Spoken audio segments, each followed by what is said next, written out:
This is the first time I've shared some of this stuff out loud in front of so many faces. So I'm going to tell the truth, I'm scared, but I know this is a safe space for it. And I also just want to send some love to my daughter, Chanel, because this is not only my story, this is her story. And she's given me the permission to share this with other people because I know people need it. Even though it was so deep that some of this stuff I hid for years. Funny enough, I moved to Glendale from Las Vegas in 2009, December 2009, and when I moved here, I was on a mission to be Nichole, because before that I was Nicki. And Nicki, people didn't want to know Nicki. Nicki was the one that has been to jail.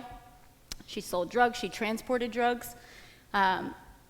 She had boyfriends, she always chose men and loved men and didn't want them to leave even though they beat her up, even though she was in a hospital, even though all these things happened.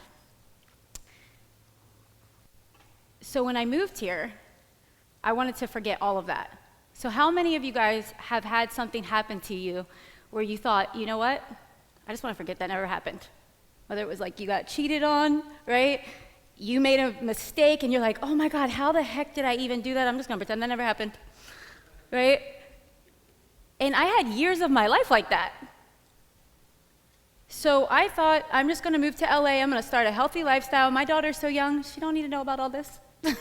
And I'm gonna start again. So that's what I tried to do. I tried to do that. And then I got really sick. And I had so much anxiety. I literally had so much anxiety that I was down to like 100 pounds, and I was at every hospital around this area getting MRIs, CAT scans, and I'm like, I know something's wrong with me. They're like, it's stress. I'm like, I'm not stressed. I have no stress. My mom and dad are always stressed. They're not like this. So that being said, I'll tell you where it all started. The time where I tried to shut my life out. Where I tried to kill Nicki off. 10 years ago, just over 10 years ago, I was at my home in Las Vegas with my ex, my daughter's father. He was so abusive that I was just recovering from having 10 staples in my head right here. So when I say violent, it was very violent, and I wanted to escape, and I was plotting my escape, but he wouldn't let me leave with my daughter. And my daughter was only 2, and I was also addicted to cocaine at the time, and I could not stop drinking over the cocaine. You think you're doing cocaine to wake up, but I'm like, I want to drink to come back down, so it was like my homeostasis. And there came a time where we were in the kitchen, and I had this feeling that if I don't leave now, he's going to kill me. I already saw what happened last time. So I'm in the kitchen, and he yells at me, make me something to eat. And I want to say, fuck you, make your own food. But I already know better than to say that. So I don't say anything, and I just get to working, and I look back, and I see Chanel, who's only 2 at the time, and she's just playing with her toys. And he's sitting on the couch. And as I turn around, it hit me. I could leave. I could leave right now. But I thought about my Xanax that I also took when it was time to go to sleep. And I thought, I can drug him. And if I drug him, he might go to sleep. So my heart's racing because I'm like, oh my God, if he catches me, I'm dead for sure. So I grabbed the bottle. I had a tea mug because he wanted tea, right? He was particular. And he wanted pizza. So I take the Xanax out, I crush it, I eat a little bit for myself, and then I put it under the cheese of his pizza. And we're laughing about this, but this is me drugging someone that might kill me, right? But it is kind of crazy, right? It's like, this is my life, this is real life. So I have it under the cheese of the pizza, I put it in the tea, and then I go hand it to him. And then it hit me like, as I gave him the plate, and I saw this man, because the truth was I loved him. As twisted as that is, like someone could beat your ass, cheat on you, and all these things, and like I still was afraid to be without him. So I saw him with the plate, and I just had this like heaviness of guilt, like, wow, am I being just like him? Am I being a monster like this? Am I like abusive and all these things too? And as I saw him eat it, I had this sadness, like this may be the last time I see him. But I let him eat it, and 20, 30 minutes later, he was sleeping. So I was like, Devin, he is knocked out. And I was, Devin, he's still knocked out. So I went and I grabbed money. We were selling a bunch of drugs at the time. We had money in the cabinet all the time. I grabbed thousands of dollars. I grabbed Chanel and whatever clothes I could get, and I ran out and we went to the airport. So I made it and I left. 6 weeks later, I got a call from Las Vegas homicide. There was actually a woman murdered at my home, at our home. So he ended up shooting a woman that he was dating. I don't really know all the details, but he shot her and killed her in a house 6 weeks later.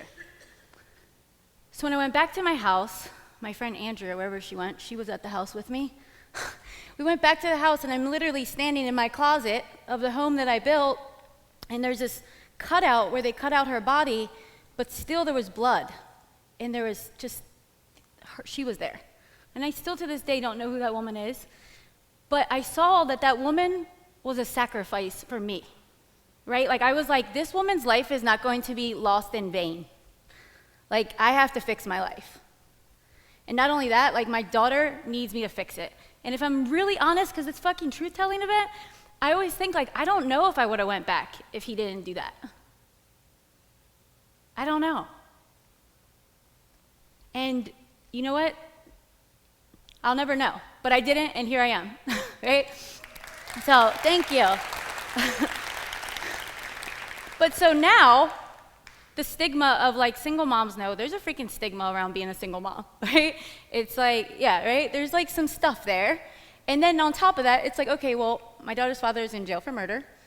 And I had addiction, and I had all these things. And not only that, I was on welfare, and I was poor, and my family's like that too. Like, we're just all messed up. Like, who's ever going to want anything to do with me? You know? Like, there were just layers and layers and layers. So the only thing that I thought that I could do was to start again and forget that stuff. So that's what I tried to do. So fast forward, I tried to forget. I came here, my name was Nichole. I started going by my legal name. What happened to you? Where's your daughter's father? I don't know. He left. He left, and I don't know where he went. No, you don't know? You don't get child support? Why are you so nosy? I don't know. Like, you know. And I worked at nightclubs. When Chanel and I moved here, I had just enough money to pay for rent. I lived right over on 123 South Everett Street. I worked at a nightclub at the W in Hollywood, and I worked so late every night. And you know what? We were right across the street at Porto's interviewing babysitters because I knew I had to not live near my family, and I had to start afresh. So people would be like, so then I had the shame of, like, am I a bad mom for having these people babysit my kids? But I had to trust my intuition that I would choose the right people that would love my daughter. And that this would work out because I'm being called to do it. So a few years later, I'm so skinny, so sick, I wind up at the hospital down on the other side of town with mono. And if anyone's ever had mono, you cannot freaking move with it, right? Like, so it just was like such a wake-up call. And I had an anxiety attack on the freeway in Pasadena, and I pulled over and I blacked out, and someone had to call the hospital. And my friend Erica comes, and she has Chanel, and she's like, you have to do something about this. So she told me to go to Agape, if anybody knows who goes to Agape here. Okay, so I was like, this sounds like some BS. This looks like really Hollywood when I looked at the video. And I'm not a church person, but I was desperate. So I found meditation. And something that they were talking about there, Michael Beckwith always talks about, is like your past. There's a part of you that's never breakable. There's a part of you that cannot be touched, cannot be tarnished, cannot be broken. And I was like, I like that. I like that. I can't really totally embody that yet, but I really like that. And I kept going. I got out of nightclubs. I worked at New York Life right up the street and sold life insurance. I was on my sales and hustle, and still ignoring the whole life that I just wasn't ready to face. And finally, when all of the anxiety, all of these things, I was like, I don't want to be on medication anymore. I don't want to do these things anymore. I end up at a meditation retreat, silent meditation retreat. And I remember I had this vision, and I'm at the meditation retreat like, how do I win that award at that company so I can get the free trip to Miami and get all the recognition and all these things? And I had this voice that I don't know if it was a voice, but it was just, if you want to call it God, intuition, a part of me said, help women and everything will be taken care of. And I was like, help women? how am I going to help women? I'm the worst. I'm like the epitome of what women should not be, you know? And I didn't want to hear it, but it was there, and I felt it so strongly that I actually stood up and talked to Michael Beckwith after, and I said, I want you to pray for me. Because I just heard something, I just saw something, and I don't know. And he laughed at me and said, well, you can't unsee it. So, and I'm just like, you know what? I'm just not even talking to you right now. And I left that retreat, and I went back to Pennsylvania where I had moved for, that's a whole other story. So I went back to Pennsylvania, and I watched my life just fall apart, my old life as a life insurance salesperson. And I kept getting this call for the entire year. You're supposed to be helping women. How can you help women? And then I saw that I was to make this trailer and finally come out about my past. And actually, that trailer's on YouTube, guys. My friend Gustavo shot it. And also, I had to drink wine to film that thing. And I actually had to make some of my friends that are in this audience go hide in the other room because I didn't want them to hear it. I didn't want them to hear it, and they were my friends. So I was that ashamed by it. But you know what? I put that video out on October 1st, 2015, which is Domestic Violence Awareness Month. So many people wrote me that their brother, their sister, somebody in their family that was killed at the hands of their boyfriend or was in an abusive relationship and they didn't know how to get out. So there was just so much good that came from it. And what I learned in that moment was like, wow, everything that I hated about myself and that I wish would just disappear actually connected me to other people, right? And it was like, wow, like it was just like one little taste of it.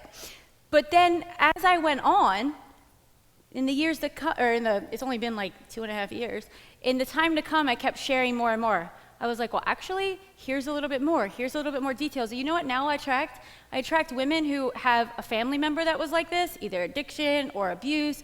There's always some little thing where they're like, I trust you because of that. I can relate to you because of that. Because of that, I feel like my ugly stuff is not too much for you. So that's why I invite everyone that's here to think about that one thing that you wish would just disappear. And what if you learn to love it? What if you were like, you know what? I'm just going to accept all of me. Even before I got out here, I was really scared. I was like, I'm scared to go out there. And but I was like, you know what? I kept telling myself, and I'll invite you guys to use this for yourself, whatever I say is good enough. Everything about me is good enough. That takes practice to feel that, and you know what? I don't feel it all throughout the day, every day, right? But it's like, and you know what? We should admit that. Because if we don't admit that, we have people walking around thinking they're the only ones, thinking that they're not good enough, thinking that they can't do it, thinking that they're scared. So what if we just all came out and we're like, you know what? I'm scared. I'm doubting myself. Okay, but you know what? Now let me brush it off. Now I'm good, right? So going back to all of this, what's the moral of this whole story? Life will feed you the medicine you need to drink. You know, I learned this now because I look at other people who may be going through, I mean, come on, guys. Who judges other people? You hear, oh, my God, they're addicted to drugs. Oh, my God, she's with that kind of guy. Oh, my God, look what she's eating and look how she's treating herself. Let them be where they are on their path. That's the one thing I've learned. Because if I didn't go on my path and struggle and suffer and hate myself and actually cry, like, will I ever be able to have a night where I don't use cocaine and drink alcohol? Like, I literally asked myself that. If I didn't live that, I wouldn't be the teacher I am today. I wouldn't know how to embody other people's strength and call them out and say, look, you got to dig deeper. You got this. But if we never feel our shit, how are you going to be able to accept other people's? You won't. So I invite all of you to start loving your shit, right? Or loving your stuff, whatever. But, so I know each and every one of you guys has a Nicki, right? Like the part of you that you didn't want, and it could be who you were in college, it could be who you were in your last relationship, it could be who you are today, but guess what? Just like that, you can choose, I'm gonna do something new. I get to do something new now. I get to claim, we are who we say we are. And we get to remember that. You get to change just like that. That's why I don't like to play roles. That's why I want to come out here in barefoot. Even though I have a speaker reel being filmed right now, I was like, you know what? I only want to speak at places that are okay if I walk out here braless without shoes. Because you know what? I get to claim that. So anyway, guys, I got to run. My time is up, but this has been such a pleasure, and I'm just so grateful, especially all my friends, clients, And all of my new friends, right? Thank you guys.